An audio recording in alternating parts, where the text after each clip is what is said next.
My husband's mistress thinks she won because she stole my rich husband, but he was flaunting my wealth. Now they're both going to taste poverty and my best friend thinks I should tell the mistress.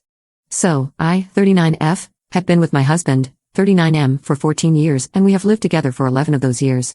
Even though I said husband, we're not legally husband and wife on paper, as we are not legally married.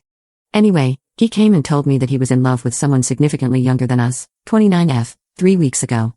I was surprised at the lack of interest I had in receiving such information. I did love him, but maybe my love has always been conditional, and its survival depends on it being reciprocated because it literally vanished the second he confessed to me that he was in love with another woman.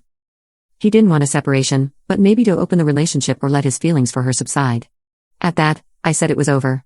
It was as if I had never had feelings for him at all. He was taken aback by my indifference, which I thought, the freaking audacity. Did he want me to be hurt and suffer? I told him that he should be relieved that he didn't cause pain. Instead, he has been sulking since. Last Friday, when I got home, the mistress was there, sitting in my kitchen, sipping my tea. I felt nauseous because seriously? I told them that this wasn't civil at all and to never be in my home again or I would call the cops. I went to my room, and I heard her yelling at him for not standing up for her. Then I heard her say something very curious, "Why haven't you kicked her out yet?" He was trying to tell her to lower her voice, whispering, "Later, we can discuss this later." She left, and he came to me apologizing. He said, "We didn't smash here if this is what you are scared of. She just dropped by because I was working from home today." I told him that he had until the end of March to move out and to find somewhere to be during the weekends. This morning, I changed all the locks. From now on, he isn't allowed in my place during my working hours. So, if he starts later or finishes earlier, he needs to wait for me to come home and let him in. But his mistress's word stuck with me. So, during the weekend, I have been stalking her social media. I think she believes that he is rich, or at least that he owns my apartment. I think she also believes that my parents' summer house and boat are his. Unfortunately, the loser has taken her there, probably bragging about his wealth because her hashtags were all about the good life. I was telling my best friend, 39F, all of this, but she was more agitated than indignant on my behalf. She told me that he was scum for not telling the mistress the truth, and I was in agreement, but then she said I was no better for not explaining his situation to her either. I was dumbfounded, but she was serious. I told her that it wasn't my job to bring the mistress back to earth.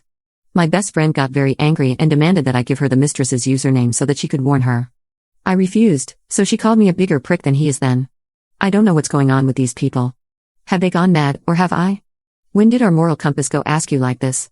Can someone tell me that I am not insane? Update 1. I did it. I stood up to my former best friend via text, and I confronted her about her non-existent support when I went to her with my woes. I told her that she concentrated on the wrong issue. She should have been my shoulder to cry on. She should have shown up with wine, ice cream, and a shovel, but instead, she called me a bigger jerk than my husband. She tried to gaslight me, and I realized that she's always been good at gaslighting, so I interrupted her before she could make me out to be the villain. I asked her bluntly, "Was your husband married when you started sleeping together?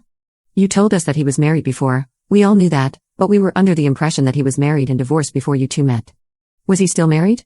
Is that why you related to the mistress and felt sympathy for her? Because you were her?" She didn't answer me until the next day, calling me a bitter and jealous bleep. This was the last one-on-one interaction with her I have decided. She's been my friend since preschool, but now we need to go our separate ways, not only to save us from future hurt, but also to save our memories together from pain. I talked to my husband too and asked him not to make the separation difficult and bitter, so it doesn't ruin all the happiness we felt being together. We cannot look back on a third of our lives with resentment. I asked him to accept my dad's offer. For context, he offered to help him find a lease on an apartment and pay half a year's rent if he moved out without giving me problems. When I got home, he and his clothes were gone. He left an apology letter saying that he will always love me and never meant to hurt me. So, I have finally been able to cry my eyes out, and it felt so good. I have been crying ever since I got home. I lost 2 of my closest people, but this is what happens when we face hardships. We see people's true faces. I don't know if anything major will happen to prompt more updates, but it is time for me to move on. Edit. Do not be mistaken, I'm not helping him out of kindness. I can't just kick the man out without a fight or a bribe. If I had started eviction proceedings, I would need at least 6 months to do so, and I didn't want him in my life for this long. Housing is very scarce, and securing a primary lease is almost impossible. My dad has connections with landlords, so he agreed to help him move out. He is living with his parents now until he gets his own place, and I am happy it didn't get more complicated. This was what my lawyer advised me to do because taking the eviction route would have dragged it out for months.